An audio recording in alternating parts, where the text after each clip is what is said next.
आप सभी हाथ जोड़ लें, हम क्लास अपनी स्टार्ट करेंगे। नमो अरिहंताणं नमो सिद्धाणं नमो आयरियाणं नमो उवज्जायाणं नमो लोये सवसाहुणम्।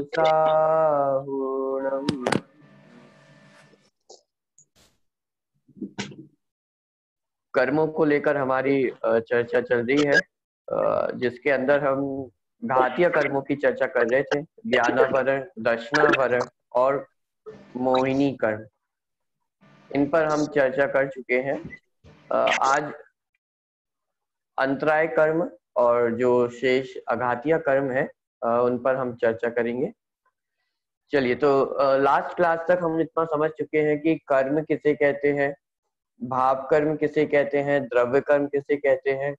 फिर द्रव्य कर्म के भी हमने भेद किए थे, घातीय और अघातीय। फिर उसमें भी हमने घातीय कर्मों के भेद देखे थे कि 4 प्रकार के घातीय कर्म हैं: ज्ञानावरण, दर्शनावरण, मोहिनीय और अंतराय। तो ज्ञानावरण किसे कहते हैं? जो हमारे ज्ञान गुण का घात करने में निमित्त हो, उसे ज्ञानावरण कहते हैं, कर्म कहते हैं। ऐसे ही दर्शनावरण कर्म किसे कहते हैं? कि जो दर्शन गुण का घात करने में निमित्त हो, उसे दर्शनावरण कर्म कहते हैं। इसी प्रकार मोहिनी कर्म किसे कहते हैं? तो जो हमारे सुख गुण का घात करने में निमित्त हो, उसे मोहिनी कर्म कहते हैं। इसी प्रकार हम आगे देखेंगे कि अंतराय कर्म क्या करता है, तो हमारे वीर गुण का घात करने में निमित्त होता है। इन सभी डेफिनेशन में हमने एक बात देखी थी कि कहा तो ये जा रहा है कि जो ज्ञानावरण कर्म है वो ज्ञान गुण का घात करने में निमित्त है। तो निमित्त शब्द का अर्थ ही यहाँ पर ये है कि यह जीव अपने ज्ञान स्वभाव का घात स्वयं करता है। जब यह जीव अपने ज्ञान स्वभाव का घात करता है, तो उसके घात होने में जो निमित्त होता है उसे कर्म कहा जाता है। तो ये सारे ही कर्मों में हम इसको देख सकते हैं, चाहे वो ज्ञानावरण कर्म हो, दर्शनावरण कर्म हो, मोहिनी हो या अंतराय हो। ठीक है।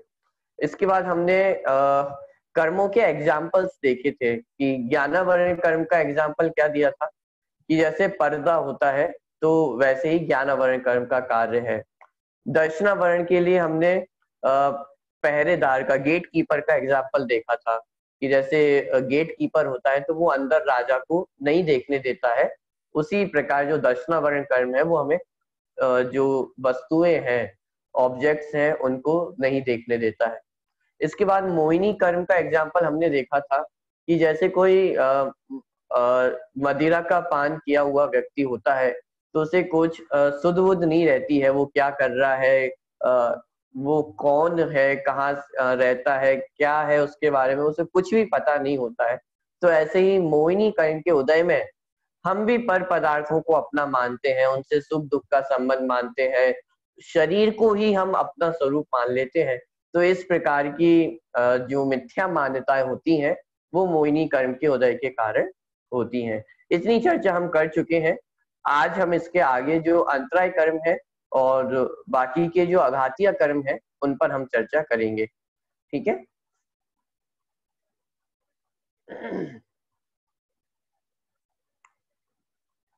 चलिए, पीडीएफ आप सभी को दिखाई दे रही होगी।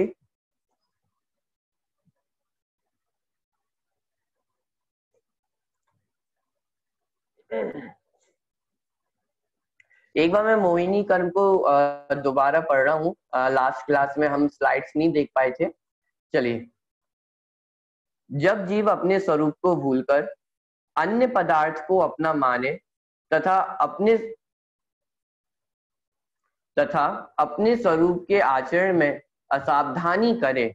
देखिए क्या कहा जा रहा है यहाँ पर, जब जीव अपने स्वरूप को भूलकर अन्य पदार्थ को अपना माने। ध्यान दीजिएगा, यहाँ पर ये नहीं कहा जा रहा है कि मोहिनी कर्म के उदय के कारण जीव पर पदार्थों को अपना मानता है।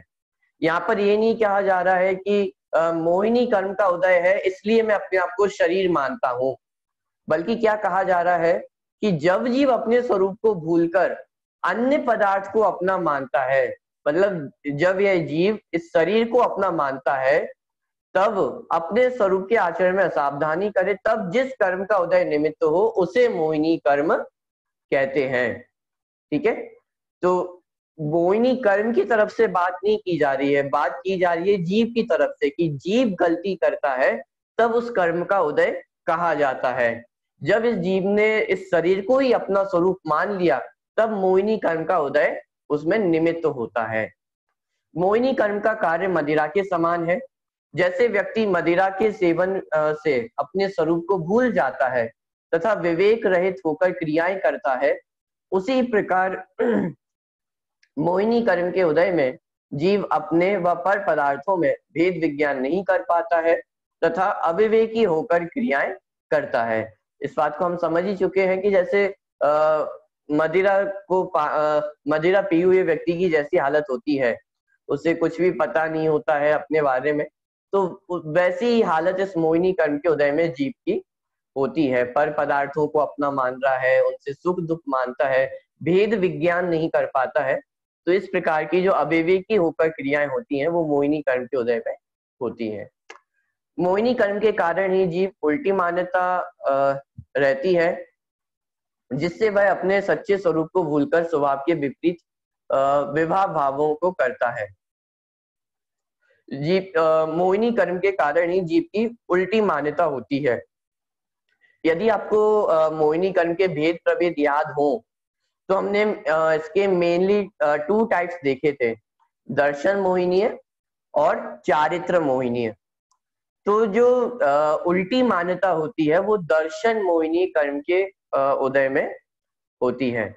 मैं आप सभी को अनम्यूट कर रहा हूँ, लेकिन यदि किसी को बीच में कोई डाउट हो, कुछ पूछना हो, तो ही आप अपने आप को अनम्यूट कीजिएगा, नहीं तो आप सभी म्यूट रखिएगा। ठीक है, चलिए। तो मोहिनी कर्म के कारण ही जीव की उल्टी मान्यता रहती है।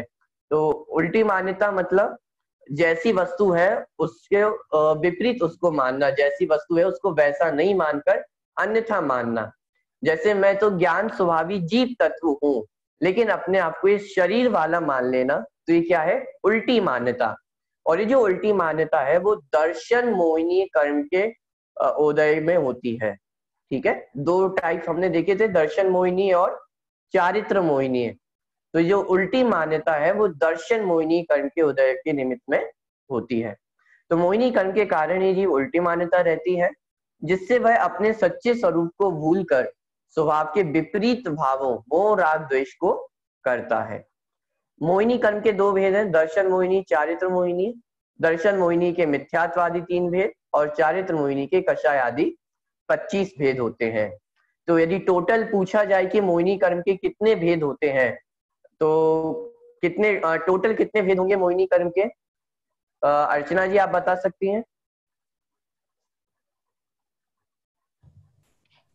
25 भेद टोटल भेद मोहिनी कर्म के, दर्शन मोहिनी और चारित्र मोहिनी दोनों को मिलाकर। Sorry, I just joined, so I missed the first part. Yeah. So what will be the total types of Mohini कर्म? सी दर्शन मोहिनी के 8 भेद हैं, सॉरी दर्शन मोहिनी के 3 भेद हैं, और जो चारित्र मोहिनी है वो 25 प्रकार के 25 भेद है। तो 25 + 3 28। तो मोहिनी कर्म के टोटल 28 भेद होते हैं। चलिए, अब हम जो अंतिम घातीय कर्म है अंतराय कर्म, इसको हम देखते हैं। देखिए डेफिनेशन आप सभी की स्क्रीन पर है। जब यह जीव स्वयं अपनी दान, लाभ, भोग, उपभोग, वीर रूप शक्ति को प्रकट नहीं करता है, तब जिस कर्म का उदय विघ्न डालने में निमित्त होता है उसे अंतराय कर्म कहते हैं। देखिए अंतराय मतलब जो विघ्न होते हैं, जो विघ्न हमारे काम में आते हैं, उसको अंतराय कहा जाता है। तो जिस कर्म के उदय से हमारे कामों में विघ्न होते हैं उसे अंतराय कर्म कहा जाता है। अंतराय कर्म के 5 भेद हैं, दानांतराय, लाभांतराय, भोगांतराय, उपभोगांतराय और वीर्यांतराय। जैसे हम एग्जाम्पल देखते हैं, दानांतराय हमने लिया। दान मतलब किसी वस्तु को जो जरूरतमंद व्यक्ति है उसको देना। कोई भी जो वस्तु हो, चाहे वो खाने पीने की हो या रुपए पैसे हो, कोई भी वस्तु है उसको किसी दूसरे व्यक्ति को देना, उसे दान कहा जाता है। अब मान लीजिए कोई विघ्न बाधा हो जाए और आप दान नहीं दे पाए, तब जिस कर्म का उदय निमित्त होगा उसे क्या कहा जाएगा? अंतराय कर्म। जैसे लाभांतराय है, लाभ मतलब किसी चीज का बेनिफिट होना। तो मान लीजिए किसी चीज का हमें बेनिफिट होने वाला था, मान लीजिए कोई बिजनेस कर रहे हैं और बिजनेस में बहुत लाभ होने वाला था, बेनिफिट होने वाला था, आपने कोई डील क्रैक की थी और उससे आपको बहुत प्रॉफिट होने वाला था, लेकिन कोई प्रॉब्लम बीच में हो गई और वो डील आपकी कैंसिल हो गई या उस डील में कोई प्रॉब्लम आ गई, तो क्या हुआ? यहाँ पर अंतराय कर्म का उदय कहा जाएगा। तो लाभ अंतराय, भोग अंतराय। भोग अंतराय मतलब किसी वस्तु को भोगना। दो चीजें हैं, भोग और उपभोग। तो जिस वस्तु को हम बार बार यूज कर सके उसे उपभोग कहा जाता है, और जिस वस्तु को हम एक ही बार यूज कर सके उसे भोग कहा जाता है। जैसे भोजन है, फूड है, तो उसको आप एक ही बार यूज कर सकते हैं, उसको आप एक ही बार खा सकते हैं, दोबारा उसका यूज नहीं किया जा सकता है, तो वो भोग है। और उपभोग जैसे हमारे क्लोथ्स हैं, वस्त्र हैं, कपड़े हैं, तो इनको हम बार बार यूज कर सकते हैं। आज हमने पहने हैं, फिर उसको हमने अगले दिन पहन सकते हैं, उनको धो सकते हैं, फिर उनका यूज किया जा सकता है, तो उनका बार बार यूज किया जा सकता है। जैसे आपका घर है, तो आप घर को ऐसा तो नहीं है कि एक ही बार उसका यूज कर सकते हैं, हम डेली उसका हर समय उसका यूज कर रहे हैं। तो जिन चीजों को हम बार बार यूज कर सकते हैं, एक से ज्यादा बार यूज कर सकते हैं, उसे उपभोग कहा जाता है, और जिसका हम एक बार यूज कर सकते हैं उसे भोग कहा जाता है। तो इन दोनों ही चीजों में विघ्न बाधा का हो जाना, कोई प्रॉब्लम आ जाना जिसके कारण हम उनको भोग ना पाए, तो वो भोगांतराय और उपभोगांतराय। ऐसे ही वीर अंतराय, जो हमारी शक्ति है उसमें विघ्न बाधा उत्पन्न हो जाए तो उसे वीर अंतराय कहते हैं। तो इस प्रकार अंतराय कर्म है कि जब यह जीव स्वयं अपनी दान लाभ भोग उपभोग वीर रूप शक्ति को प्रकट नहीं करता है, तब जिस कर्म का उदय विघ्न डालने में निमित्त हो उसे अंतराय कर्म कहते हैं। बहुत बार हमें अपनी लाइफ में ऐसा लगता है ना कि सब कुछ इतना अच्छा चल रहा था, बहुत अच्छे से जो हमने प्लानिंग की थी बहुत अच्छे से चल रही थी, लेकिन अचानक उस प्लानिंग में कोई ना कोई गड़बड़ हो जाती है, कोई प्रॉब्लम हमें हमारी लाइफ में आ जाती है। तो ये कौन से कर्म का उदय होता है? कि अंतराय कर्म के उदय के कारण ये सारी व्यवस्थाएं होती हैं। ठीक है, तो इस प्रकार दान लाभ भोग उपभोग और वीर, इसमें जो अंतराय विघ्न डालने में जो निमित्त होता है उसे अंतराय कर्म कहते हैं। बहुत सारे एग्जाम्पल आप इसमें देख सकते हैं। जैसे मान लीजिए आपने कोई ट्रिप प्लान की है, कहीं जाने घूमने का आपने प्लान बनाया हुआ है, या मान लीजिए आप 10 लक्षण का कार्यक्रम चल रहा है और आप मंदिर जाने के लिए रेडी हो रहे हैं, और जैसे ही आप रेडी होते हैं, घर से बाहर निकलते हैं, गाड़ी में बैठते हैं और पता चलता है कि टायर पंचर हो गया है, अब आप मंदिर नहीं जा पा रहे हैं। तो ये कौन से कर्म का उदय है? कि ये अंतराय कर्म का उदय। मतलब हमें मंदिर का लाभ मिलने वाला था, प्रवचन का लाभ मिलने वाला था, लेकिन उसमें अंतराय आ गया, बीच में प्रॉब्लम आ गई है, विघ्न आ गए हैं, तो ये कौन सा कर्म कहलाता है? अंतराय कर्म कहलाता है।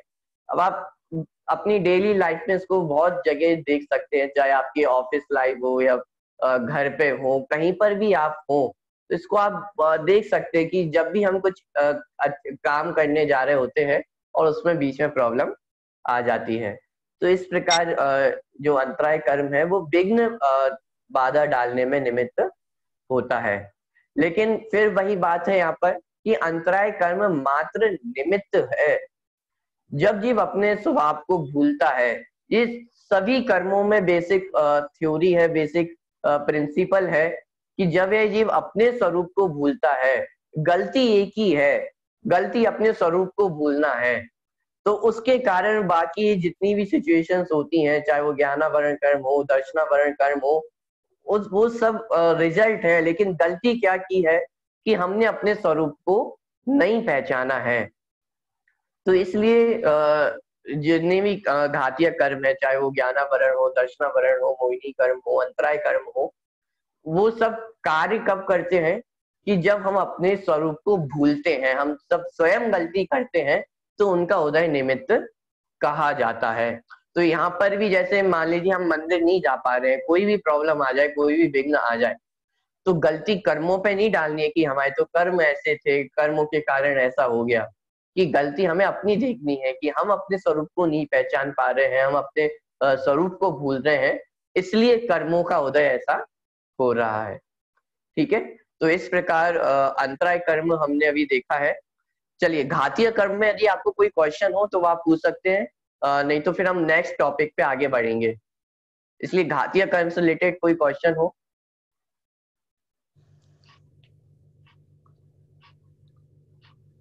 चलिए, किसी को कोई क्वेश्चन नहीं है?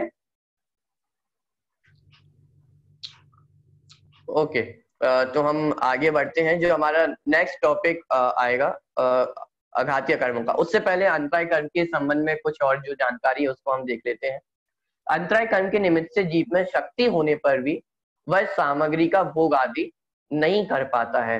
मतलब शक्ति है, सारी सुविधाएं है, सब कुछ है, लेकिन फिर भी उसके कारण, उसके होते हुए भी बीच में कोई ना कोई प्रॉब्लम खड़ी हो ही जाती है। तो अंतराय कर्म के उदय के कारण इस कर्म का कार्य खजांची के समान है।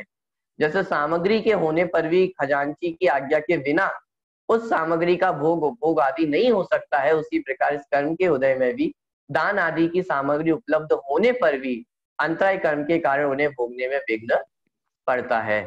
जैसे खजांची होता है, पहले के समय में राजा महाराजा हुआ करते थे, उनका खजाना हुआ करता था। तो उस खजाने का हिसाब किताब रखने वाला एक खजांची हुआ करता था, जिसे हम आज की भाषा में मुनीम कह सकते हैं, या सीए हम कह सकते हैं। Okay Jignesh ji, let me complete this अंतराय part, then I will ask you. Okay, तो इस कर्म का कार्य खजांची के समान है। तो जैसे वो खजांची है, वो पूरे खजाने का रख रखाव करता है, उसका हिसाब किताब रखता है। तो यदि कोई भी वस्तु हमें उस खजाने में से चाहिए, तो परमिशन हमें किसकी लेनी होगी? उस खजांची की परमिशन हमें लेनी होगी। बिना उसकी परमिशन के हम एक भी वस्तु उस खजाने में से नहीं ले सकते हैं। तो मान लीजिए आपको कोई वस्तु चाहिए, उस खजाने में से आप जा रहे हैं, तो आपके बीच में विघ्न कौन डालेगा? कि वो खजांची तुरंत आ जाएगा बीच में विघ्न डालने के लिए कि नहीं नहीं, तुम ये सामान नहीं ले सकते हो। तो इसी प्रकार का काम थोड़ा अंतराय कर्म का होता है। आप कुछ भी अच्छा करने जा रहे होते हो, आप कुछ भी अपनी लाइफ में करने जा रहे होते हो, और जो प्रॉब्लम खड़ी हो जाती है बीच में किसी भी कारण से, तो अंतराय कर्म का उदय वहां पर निमित्त कहा जाता है। ठीक है, तो चलिए जिग्नेश जी, अब आप क्वेश्चन पूछ सकते हैं। हाँ, मुझे सिर्फ ये पूछना था कि ये जो हमने अभी तक की जो घाती कर्म की सारी डिस्क्रिप्शन वगैरह सीखी, तो जैसे अंतराय कर्म का कोई भी एग्जांपल ले ले, दान अंतराय कर्म, तो ठीक है, वो कर्म आया या उस कर्म का उदय हुआ, उस वजह से हम शायद दान नहीं कर पाए या हमें प्रॉफिट नहीं हुआ, व्हाटएवर, मगर आपने समझाया कि हम अपने स्वरूप को नहीं पहचानते, इस वजह से ये सब होता है, that is the root cause.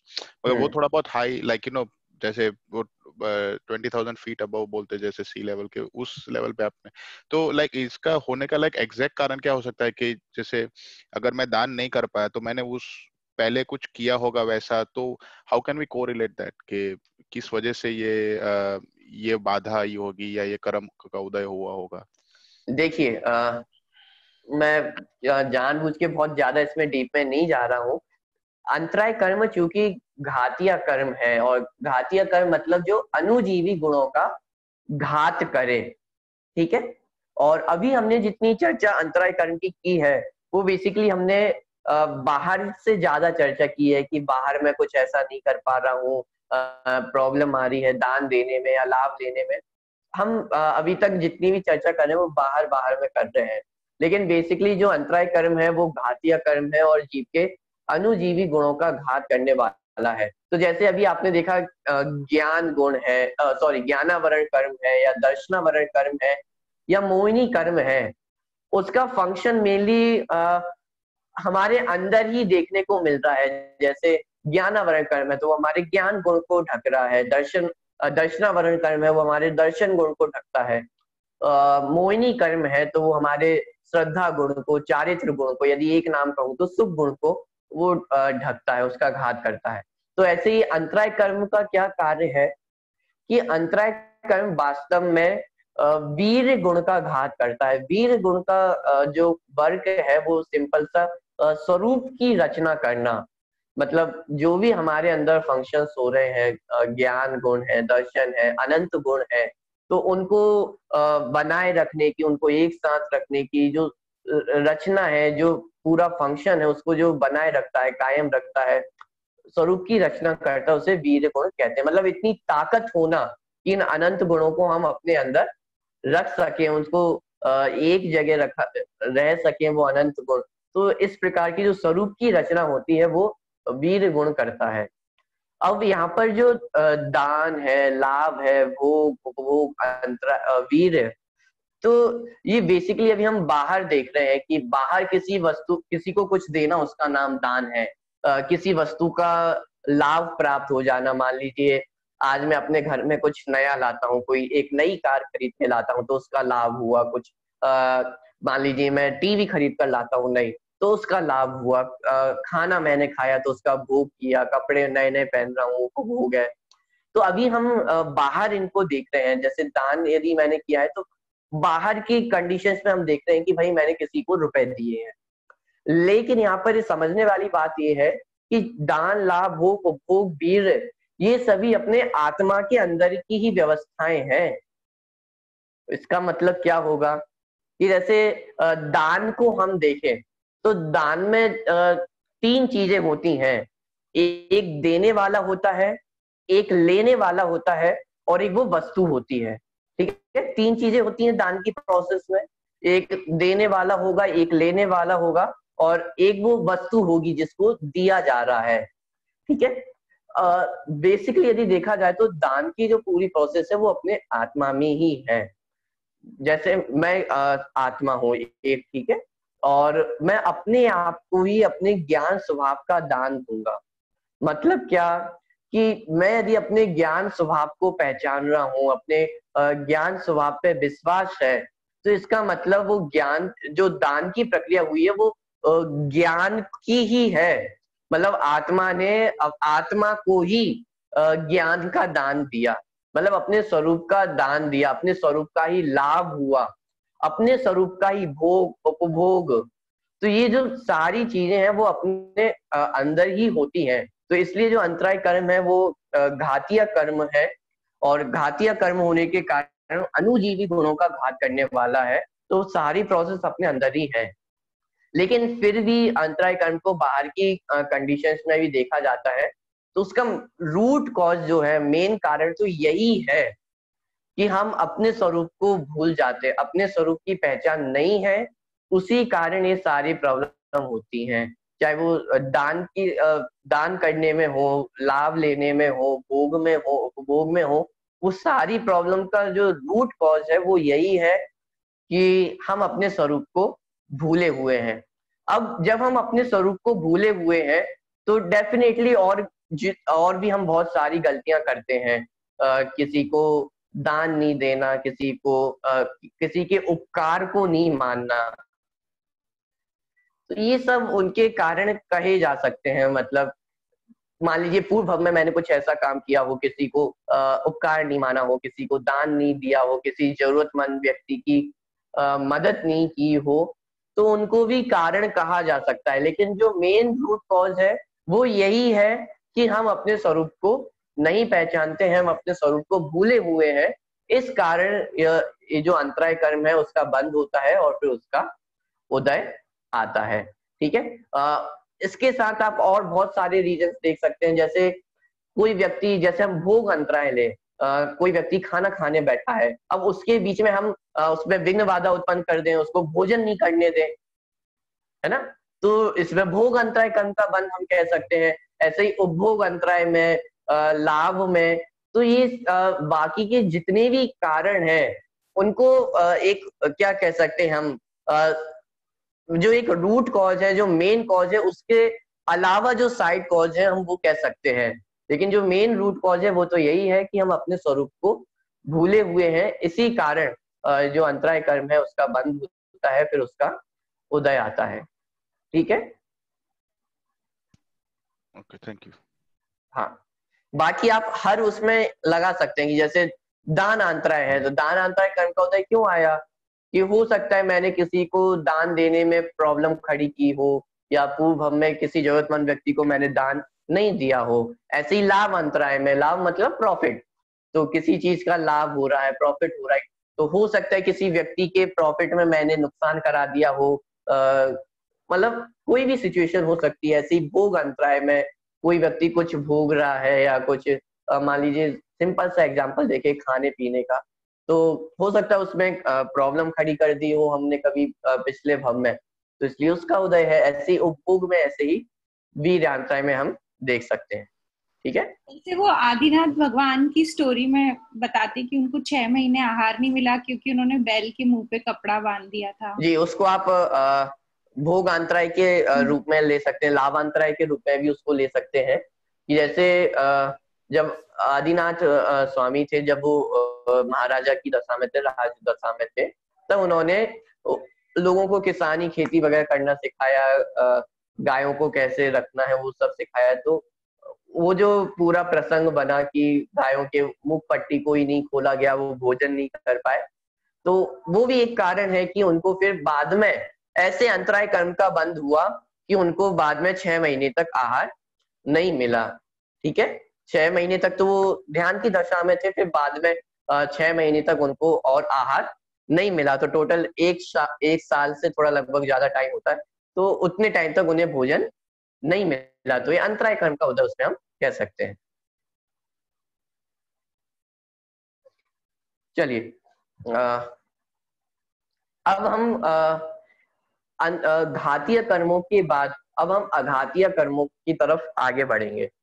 देखिए, जब हमने अरहंत परमेष्ठी की चर्चा की थी, तब हमने ये देखा था कि जो अरहंत परमेष्ठी है उनको 4 घातीय कर्मों का अभाव है, लेकिन 4 अघातीय कर्म अभी भी उनको विद्यमान है। ठीक है, एक छोटा सा प्रश्न मेरा है कि अरहंत भगवान सुखी होते हैं या दुखी होते हैं?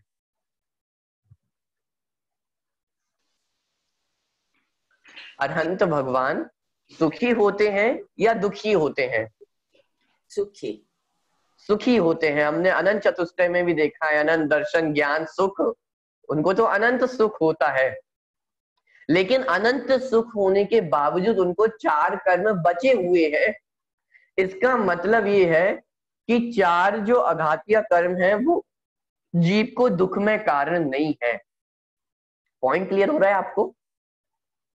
अरहंत भगवान सुखी हैं, और लेकिन फिर भी उनको 4 अघातीय कर्म है, लेकिन 4 अघातीय कर्मों के होने के बावजूद यदि वो सुखी हैं, तो इसका मतलब ये है कि 4 अघातीय कर्म जीव को दुखी नहीं करते हैं।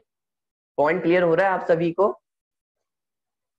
तो इससे एक कंक्लूजन तो ये निकलता है कि अघातीय कर्म जीव को दुखी नहीं करते हैं, और दूसरा कंक्लूजन क्या निकलेगा कि जो घातीय कर्म है वो जीव को दुखी करते हैं।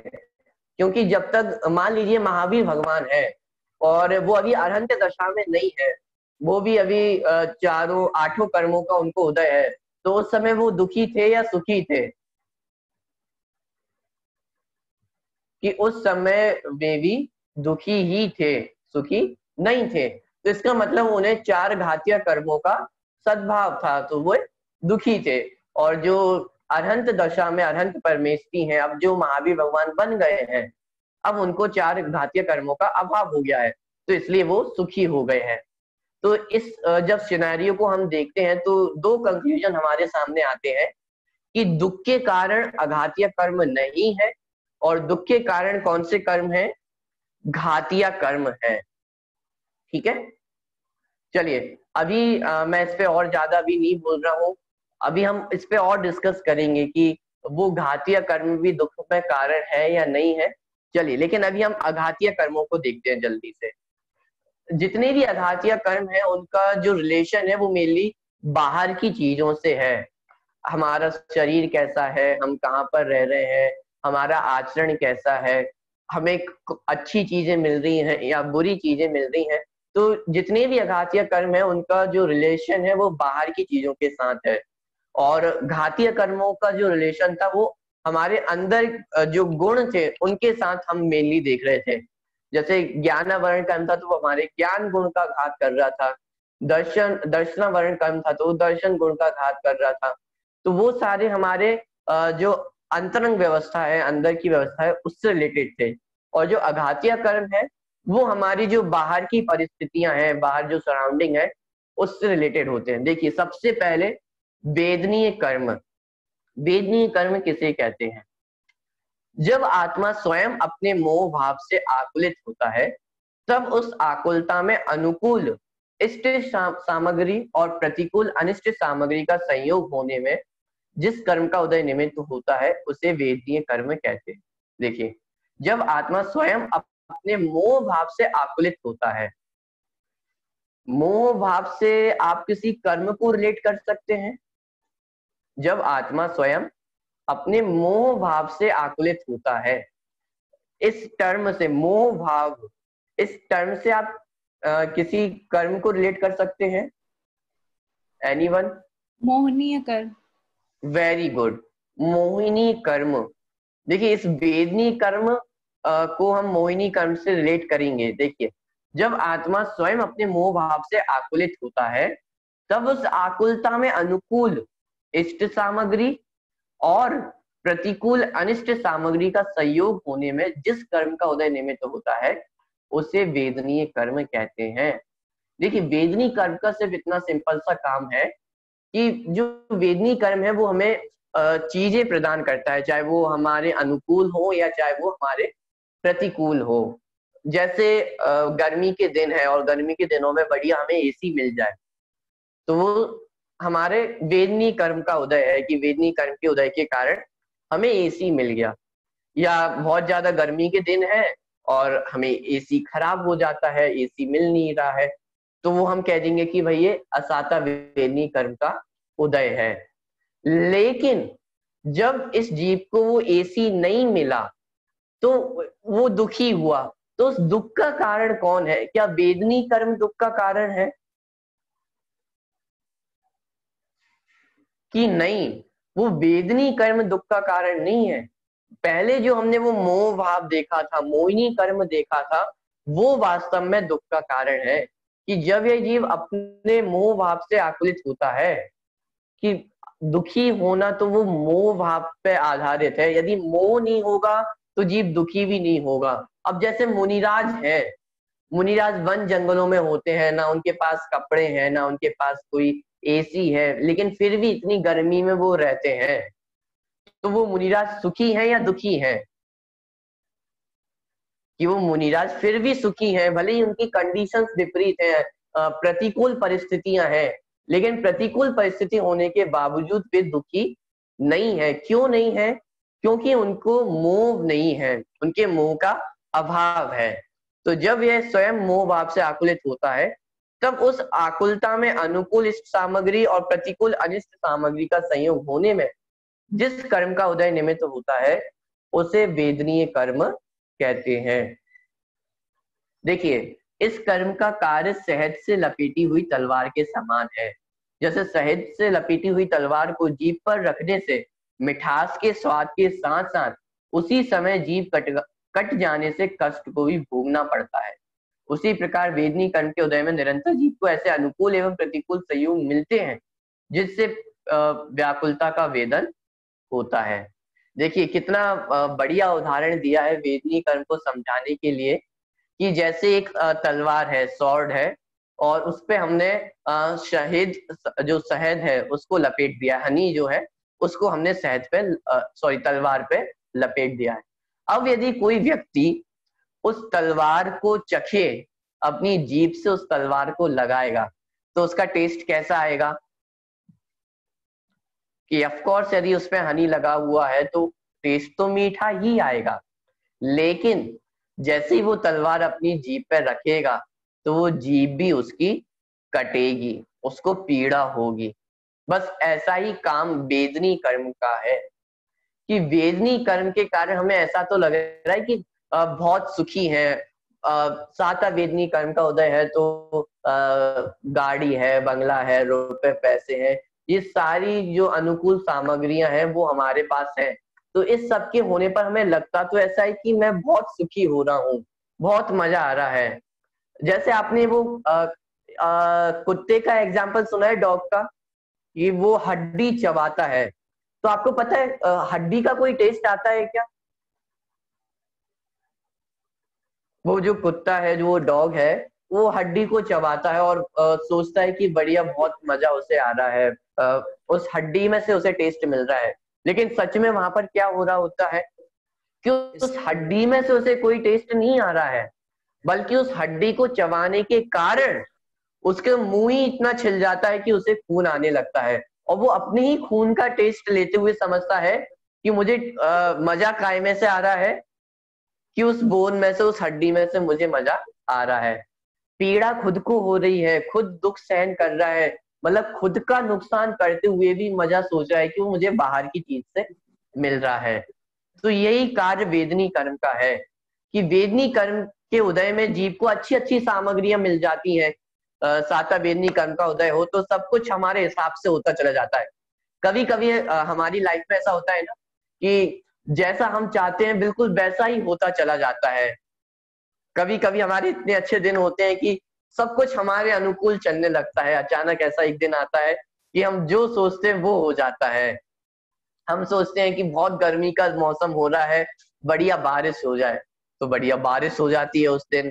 फिर हमें लगता है कि कुछ खाने पीने को भी बढ़िया अच्छा मिल जाना चाहिए, तो उस दिन किस्मत से आपके घरों में भी बिल्कुल शांति होती है, और जो आपकी वाइफ है या आपकी जो फैमिली है वो भी उस दिन इतने खुश होते हैं कि बढ़िया बढ़िया भोजन उस दिन बन जाता है। सब कुछ ऐसा लगता है कि जैसे ड्रीम वर्ल्ड में कहीं पर हो, सब कुछ हमारे हिसाब से चल रहा है।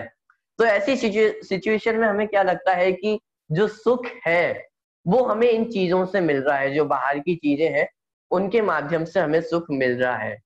लेकिन उसी समय हम क्या कर रहे हैं कि जैसे वो व्यक्ति था, वो तलवार को चख रहा है, तो भले ही उसे मीठा टेस्ट आ रहा है, हनी के कारण उसे मीठा तो लग रहा है, लेकिन थोड़ी देर में उसको क्या होने वाला है कि पीड़ा होने वाली है, वो जीभ कटी है, उसकी दर्द होगा उसे। उसी प्रकार हमें लगता तो है कि ये बाहर की सामग्री से हमें सुख हो जाएगा, हमें सुख मिल रहा है, लेकिन वास्तव में ये भी दुख ही है। जो हमें सुख लग रहा है वास्तव में कि जो बाहर की चीजें उनसे हमें सुख मिल जाएगा, लेकिन वो भी वास्तव में क्या है, दुख ही है। और सिंपल से इसका जो रीजन हम आप लोगों ने बहुत बार सुना होगा कि क्यों दुख है। हम देखते तो है भाई, कोई हमारे मन की चीज मिल जाती है, कोई अच्छी चीज मिल जाती है, हम सुखी हो जाते हैं।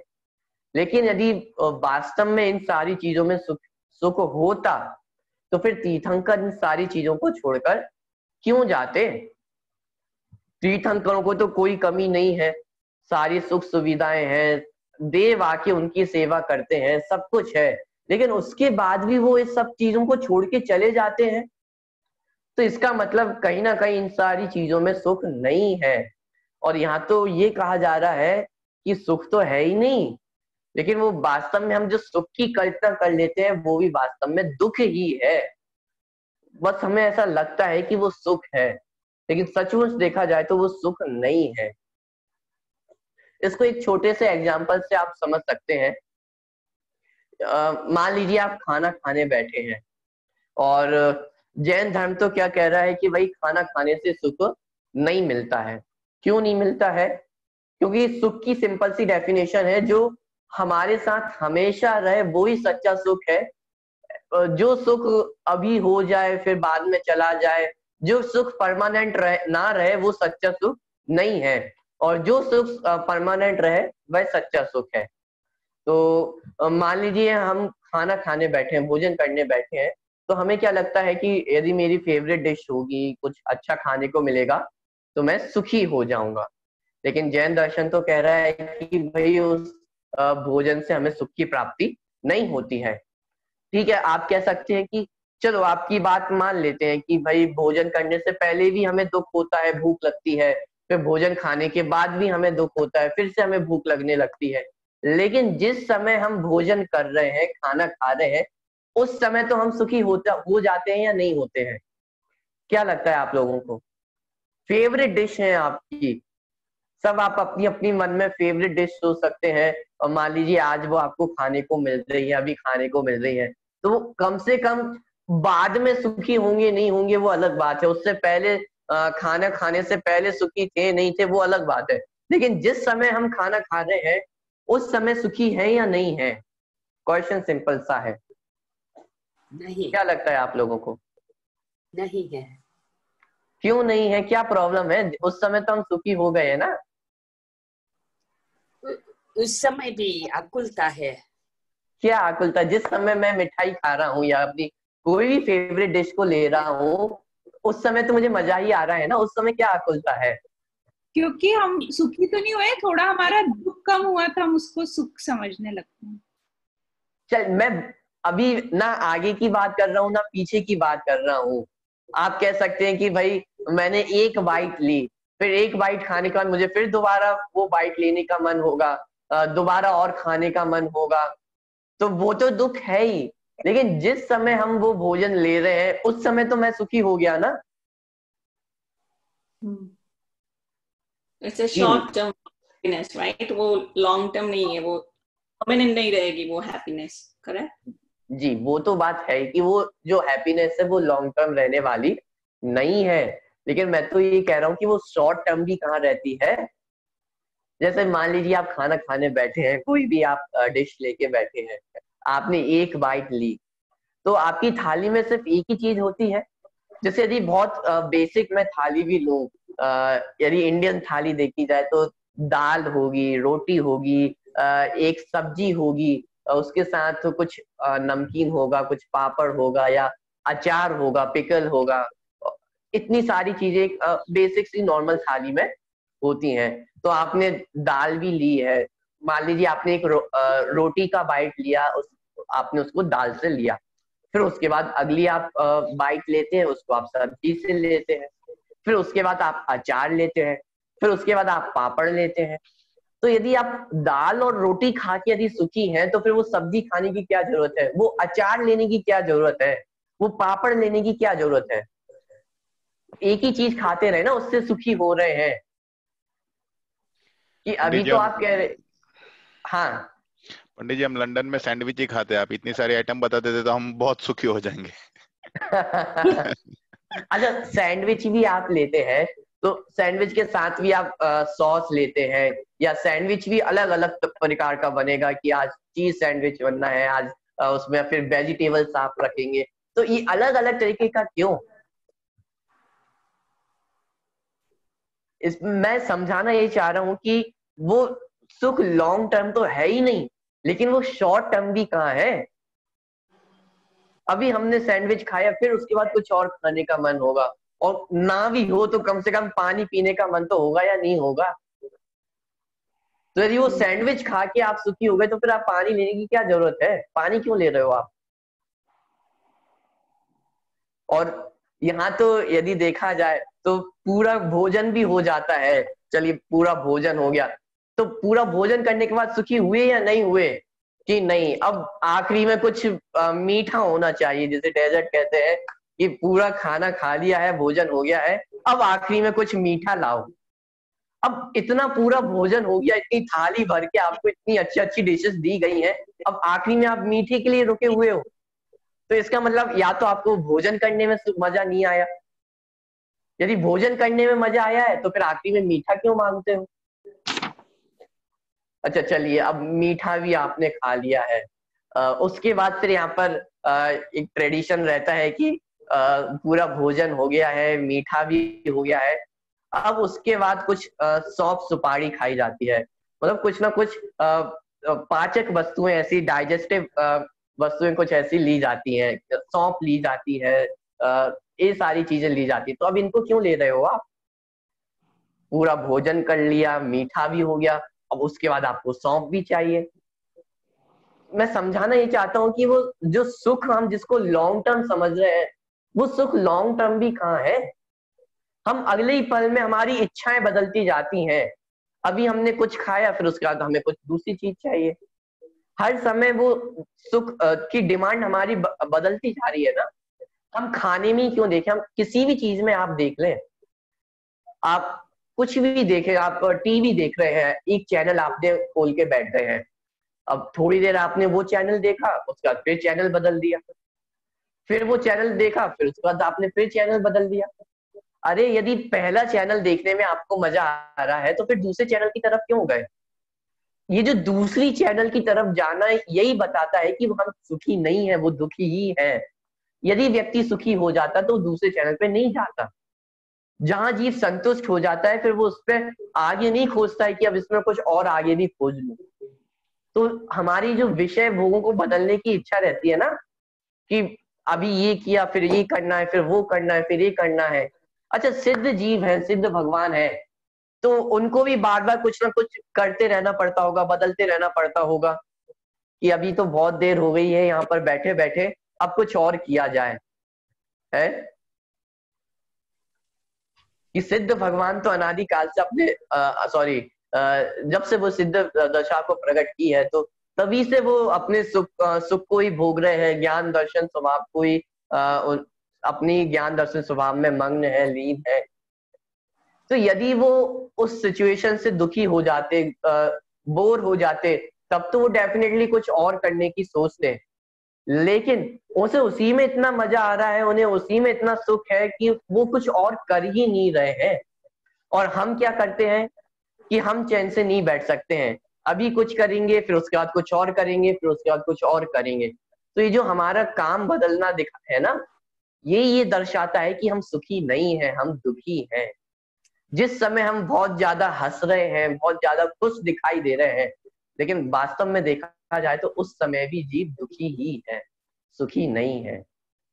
तो वही बात यहाँ पे बताना चाहते हैं कि जो वेदनी कर्म है वो मोहिनी कर्म से मिलकर काम करता है, मतलब दोनों एक दूसरे को कोऑपरेट करते हुए काम करते हैं। वेदनी कर्म अकेले जीव को दुखी नहीं कर सकता है। उसका रीजन आप बता सकते हैं? कोई भी वेदनी कर्म अकेले जीव को दुखी नहीं कर सकता, इसका रीजन क्या है? सोचिए, बहुत सिंपल सा लॉजिक है। वो तो निमित्त है ना। चलिए, निमित्त है, एकदम बिल्कुल सही बात है। इसके अलावा और कोई रीजन? क्योंकि वो आघाती कर्म है। ओके, आघाती कर्म है, तो क्या हुआ आघाती कर्म होने से? But the principle is के everything is independent, कोई चीज को नहीं करते। ठीक है, प्रिंसिपल है कि कोई जीव किसी को सुखी दुखी नहीं करता, लेकिन जैसे मोहिनी कर्म है वो दुखी करने में निमित्त तो है ना। निमित्त है पर वो कर, लेकिन वेदनी कर्म निमित्त भी नहीं है। पॉइंट समझ में आ रहा है आपको? मोहिनी कर्म को कम से कम निमित्त तो कहा था दुख में, लेकिन वेदनी कर्म निमित्त भी नहीं है। उसका मैं लॉजिक जानना चाह रहा हूं। मैं ऑलरेडी लॉजिक तो आपको दे चुका हूं। अपना मोह भाव होने से। मैं वही पूछना चाह रहा हूं कि यदि मोह नहीं है, उसके बाद वेदनी कर्म हमें दुखी क्यों नहीं कर सकता? अकेले वेदनी कर्म हमें दुखी क्यों नहीं कर सकता है? अपना ध्यान उसमें नहीं है। अच्छा, चलिए, आप कोई ऐसा एग्जाम्पल दे सकते हैं कि जहां पर वेदनी कर्म तो हो लेकिन मोहिनी कर्म ना हो? कि कोई ऐसा जीव जिसके वेदनी कर्म है लेकिन मोहिनी कर्म नहीं है? अरिहंत परमात्मा। वेरी गुड, बहुत सिंपल सा लॉजिक है कि अरहंत परमेष्ठी है, अरहंत परमेष्ठी को मोहिनी कर्म नहीं है लेकिन वेदनी कर्म है। लेकिन वेदनी कर्म के होने के बावजूद वे सुखी है या दुखी है? सुखी है। सुखी हैं, इसका मतलब वेदनी कर्म हमें दुखी नहीं कर सकता है। वेदनी कर्म सुख दुख कब पैदा कर सकता है? कि जब उसको मोहिनी कर्म का साथ मिले। यदि मोहिनी कर्म का साथ नहीं है तो वेदनी कर्म कुछ भी नहीं कर सकता है।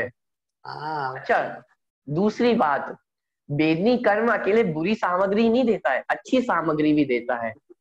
जैसे एसी है, एसी मुझे मिल गया तो ये साता वेदनी कर्म का उदय है। ठीक है, तो एसी मिल जाने से क्या जीव सुखी हो जाता है? नहीं, कि एसी मिलने से जीव सुखी भी नहीं होता है। अनंत परमेष्ठी सुखी है, लेकिन सुखी वो साता वेदनी कर्म के उदय के कारण नहीं है, वो सुखी अपनी वीतरागता के कारण है। अनंत परमेष्ठी सुखी समवसरण के कारण नहीं है। अनंत परमेष्ठी सुखी इसलिए नहीं है कि देव उनकी आके सेवा करते हैं, देव आके उनकी पूरी व्यवस्था करते हैं, देव आके उनको नमस्कार करते हैं, इसलिए अनंत परमेष्ठी सुखी नहीं है। तो रीजन आपको समझ में आ रहा है कि वेदनी कर्म के कारण अनंत भगवान दुखी तो है ही नहीं और उसके कारण वो सुखी भी नहीं है। ठीक है, तो इस प्रकार वेदनी कर्म है। चलिए आगे बढ़ते हैं जल्दी से। वेदनी कर्म के दो भेद हैं, साता वेदनीय और असाता वेदनीय। साता वेदनीय पुण्य रूप है क्योंकि इसके उदय में जीव को इष्ट सामग्री का सहयोग मिलता है, और असाता वेदनीय पाप रूप है क्योंकि इसके उदय में जीव को अनिष्ट सामग्री का सहयोग मिलता है। देखिए वेदनी कर्म दो प्रकार का है, साता असाता। बहुत सिंपल वर्ड में कहूं तो एक अच्छा और एक बुरा, मतलब जिसमें हमें हमारे मन के अनुकूल जैसा मैं चाहता हूं वैसी सामग्री मिल जाए तो वो साता वेदनी कर्म का उदय, और जैसा मैं चाहता हूं वैसा ना मिले वो असाता वेदनी कर्म का उदय। तो साता वेदनी से जीव सुखी नहीं होता है और असाता वेदनी से जीव दुखी नहीं होता है। देखो फॉर एग्जाम्पल, जैसे मैं करोड़पति बनना चाहता हूँ, मुझे बहुत सारे रुपए चाहिए और वो मुझे रुपए मिल जाते हैं, तो इसका मतलब मुझे कौन से कर्म का उदय है? साता वेदनीय कर्म का उदय। कौन से कर्म का उदय है? साता वेदनीय, साता वेदनीय कर्म का उदय। ठीक है, और मान लीजिए असाता वेदनीय कर्म का उदय है, जो चीज मैं नहीं चाहता हूँ वो मेरे साथ हो रहा है। जैसे गर्मी के दिनों में मैं ठंडा पानी पीना चाहता हूँ, लेकिन पता चला कि घर में एक भी ठंडी बोतल नहीं है, गर्म पानी मुझे पीना पड़ रहा है, तो ये कौन से कर्म का उदय हो गया? असाता वेदनी कर्म का उदय। ठीक है, तो वेदनी कर्म का कार्य तो वो सामग्री दिलाना है, वो ऑब्जेक्ट्स दिलाना है। यदि हमारी अनुकूल है, हमारी इच्छा के अनुसार है तो साता वेदनी कर्म का उदय, और यदि प्रतिकूल है तो वो असाता वेदनी कर्म का उदय। अब बात लेकिन यहाँ पर ये आती है कि जीव सुखी या दुखी होता है क्या या नहीं होता है? तो बात ये है कि साता वेदनी के उदय से जीव सुखी नहीं होता और असाता वेदनी के उदय से जीव दुखी नहीं होता, क्योंकि सुख दुख का संबंध तो मोह से है। मोह होगा तो जीव दुखी होगा, मोह नहीं होगा तो जीव सुखी होगा। ठीक है, लास्ट जो पॉइंट है, वेदनी कर्म मात्र सामग्री का संयोग कराता है। सामग्री मतलब ऑब्जेक्ट्स। तो जो वेदनी कर्म है वो तो सिर्फ हमें ऑब्जेक्ट्स अवेलेबल करवाता है। ठीक है, मोहिनी कर्म के कारण उसमें इष्ट अनिष्ट बुद्धि होने से उसमें सुख दुख का वेदन होता है। मतलब सुख दुख का वेदन तो मोहिनी कर्म के उदय के कारण हो रहा है, वेदनी कर्म तो सिर्फ हमें वो ऑब्जेक्ट्स अवेलेबल करवा रहा है। पॉइंट क्लियर हो रहा है आप सभी को? यस और नो? यस। ओके, चलिए तो वेदनी कर्म क्लियर हुआ आप सभी को? यदि बहुत सिंपल शॉर्ट में देखा जाए तो वेदनी कर्म सिर्फ हमें ऑब्जेक्ट्स अवेलेबल करवा रहा है। ठीक है, अब वो ऑब्जेक्ट्स की कैटेगरी दो तरह की हो गई। यदि हमारे अनुकूल है, जैसा मैंने चाहा था वैसा मुझे मिल रहा है, तो वो साता वेदनी कर्म का उदय। और जैसा मैं चाहता था वैसा नहीं मिल रहा है, या मेरे सोच के प्रतिकूल अपोजिट मुझे कुछ मिल रहा है, तो वो असाता वेदनी कर्म का उदय। वेदनी कर्म का रोल यहाँ पर खत्म हो जाता है, ऑब्जेक्ट्स अवेलेबल हो गए हैं। अब जीव सुखी होगा या दुखी होगा ये मोहिनी कर्म पर डिपेंडेंट करता है। मोहिनी कर्म का उदय है तो जीव दुखी होगा, मोहिनी कर्म का अभाव है तो जीव सुखी होगा। वो डिपेंडेंट है मोहिनी कर्म पे, वेदनी कर्म पे वो डिपेंडेंट नहीं है। ठीक है, तो इसलिए जब हम ऐसा सोचते हैं ना कि पुण्य का उदय हमें होना चाहिए, पुण्य का उदय मिल जाए, हम बहुत इच्छा रखते हैं कि पुण्य का उदय मुझे मिल जाना चाहिए, तो ये पुण्य का उदय हमें सुखी कर सकता है और पाप का उदय हमें दुखी करता होगा। क्या लगता है आप लोगों को? हम सभी पुण्य के पीछे भागते हैं कि पुण्य मिल जाए, पुण्य हो जाए, थोड़ा पुण्य जीवन में कर लेना चाहिए, फिर पुण्य का उदय होगा तो सब बढ़िया होगा।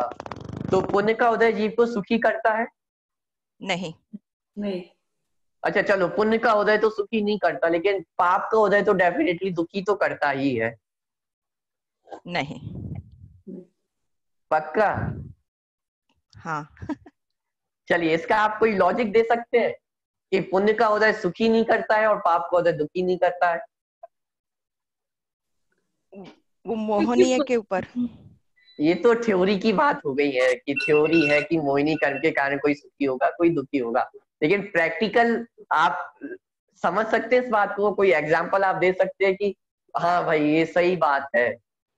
जैसे अगर मेरा मोबाइल गुम गया तो वो मेरा सातवां वेदनीय कर्म का उदय है, लेकिन अगर मैं उसको अपना मानू ही नहीं जी, तो मुझे उससे मोह नहीं होगा, बिल्कुल।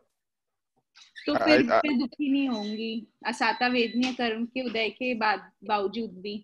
ओके, मतलब प्लीज बाकी सभी म्यूट रखें। चलिए, हाँ, तो आपने कहा कि जैसे मान लीजिए मोबाइल घूम जाता है, मोबाइल खो गया है, पाप का उदय है, ठीक है। तो अब यहाँ पे जीव दुखी होगा या सुखी होगा, कि वो मोह पे डिपेंड करता है कि यदि मोबाइल से मोह था, राग था, तो आप दुखी होगे। यदि उस मोबाइल को आप अपना मानते होगे तो वो दुखी होगे, और यदि उससे मोह नहीं है तो हम दुखी नहीं होंगे। लेकिन फिर भी हमको प्रैक्टिकल लगता है, मान लीजिए आपका मोबाइल घूम जाता है, तो सुखी होंगे या दुखी होंगे? दुखी होंगे। कि हम दुखी होंगे। उसका रीजन फिर वही है कि उसका रीजन वो मोह है, क्योंकि उस जो मोबाइल था उसके प्रति हमारा राग जुड़ा हुआ है ना। अभी तक हमें ये लग रहा था कि ये मोबाइल मेरा है, मैंने इसको खरीदा है, मैं इससे सुखी होता हूँ। अब वो चला गया तो फिर हम दुखी होते हैं। लेकिन इसका एक सबसे बड़ा जो लॉजिक यदि हम देख सकते हैं कि पुण्य के उदय में कोई सुखी नहीं होता है, पाप के उदय में कोई दुखी नहीं होता है। स्वर्ग आप सभी जानते हैं, देव आप सभी जानते हैं, वहां पर कितना पुण्य का उदय होता है। देवों को स्वर्ग लोक में पुण्य का उदय है, लेकिन उसके बाद भी देव दुखी हैं। और नरकों में पाप का उदय है, लेकिन उसके बाद भी नरकों में ऐसे असंख्यात नारकी हैं जो सुखी हैं। अब ये व्यवस्था हमें समझ में नहीं आती है कि नरक में भी कोई सुखी हो सकता है और स्वर्ग में भी कोई दुखी हो सकता है। कि यही इस बात को प्रूव करता है कि पुण्य के उदय से कोई सुखी नहीं होता है और पाप के उदय से कोई दुखी नहीं होता है। सुख दुख का कारण वो मोहिनी कर्म है। ठीक है, चलिए, तो इस प्रकार हमने वेदनी कर्म को समझा है। नेक्स्ट एक चलिए, टाइम हमारा हो चुका है, तो मैं यहीं तक इसको रखता हूँ आज के लिए। और नेक्स्ट क्लास में हम जो आयु कर्म है, नाम कर्म है और गोत्र कर्म है, इसको हम नेक्स्ट क्लास में देखेंगे। ठीक है, और पेपर आपका भी पोस्टपोन कर दिया गया है, तो इस संडे पेपर नहीं रहेगा। जब भी पेपर का शेड्यूल मुझे मिलेगा मैं आपको बता दूंगा। इस संडे का जो पेपर था वो पोस्टपोन कर दिया गया है। ठीक है, चलिए, अब यदि आपको कोई क्वेश्चन हो वो आप पूछ सकते हैं।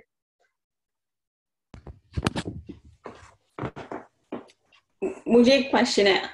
हाँ, हमने बोला था कि अरिहंत परमेष्टि सुखी होते हैं, लेकिन उनको तो फिर सिर्फ अघातीय कर्म होते हैं, सो दैट मीन्स कि वो सुखी भी नहीं होते, दुखी भी नहीं होते हैं, राइट? आघातीय कर्म का संबंध हमारे सुख दुख से नहीं है। पर हम बोलते हैं ना कि अभी हमने बोला था कि अरिहंत परमेष्टि सुखी होते हैं। हाँ, उनको अगर अघातीय कर्म है, does that not वो सुखी भी नहीं होते और दुखी भी नहीं होते हैं? नहीं, आघातीय कर्म होने से इसका ये मतलब कैसे निकला कि वो सुखी भी नहीं होते हैं, दुखी भी नहीं होते हैं? आघातीय कर्म से तो रिलेशन ही नहीं है सुख दुख का। वो हो तो भी सुख दुख से कोई लेना देना नहीं है, वो नहीं हो तो भी सुख दुख से लेना देना नहीं है। यदि हम निमित्त रूप में भी चर्चा करें तो घातीय कर्मों से सुख दुख का लेना देना है। यदि घातीय कर्म है तो जीव दुखी है, घातीय कर्म नहीं है तो जीव सुखी है। अनंत परमेष्ठी को घातीय कर्म नहीं है, इसलिए वो सुखी है। हमें अभी घातीय कर्म है, इसलिए दुखी है। सुख दुख का संबंध घातीय कर्मों से है। अब तो अघातीय कर्मों का क्या होगा कि अघातीय कर्म है तो भी सुख दुख का कोई रिलेशन नहीं है, और अघातीय कर्म नहीं हो तो भी उससे सुख दुख का रिलेशन नहीं है। वो सुखी है क्योंकि उनको घातीय कर्म नहीं है। हाँ जी, चलिए और कोई किसी को कोई प्रश्न?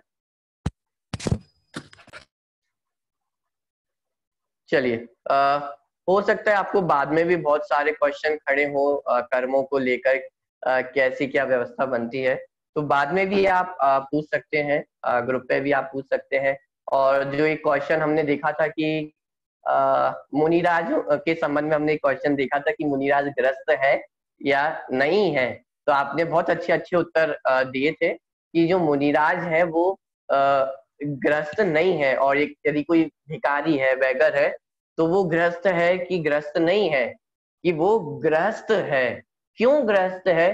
क्योंकि उसने गृहस्थी का त्याग नहीं किया है, उसके प्रति मोह राग द्वेष को नहीं छोड़ा है, इसलिए वो गृहस्थ है। भले ही उसके पास घर नहीं है, पहनने को कपड़े भी ना हो सकता है, खाने को भोजन ना हो सकता है वो 10-10 दिन तक उसको कुछ खाने पीने को नहीं मिल रहा हो, तो उपवास कर रहा हो, तो क्या उसका उपवास कहलाएगा?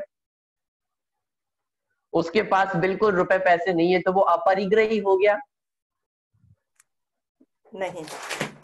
कि नहीं।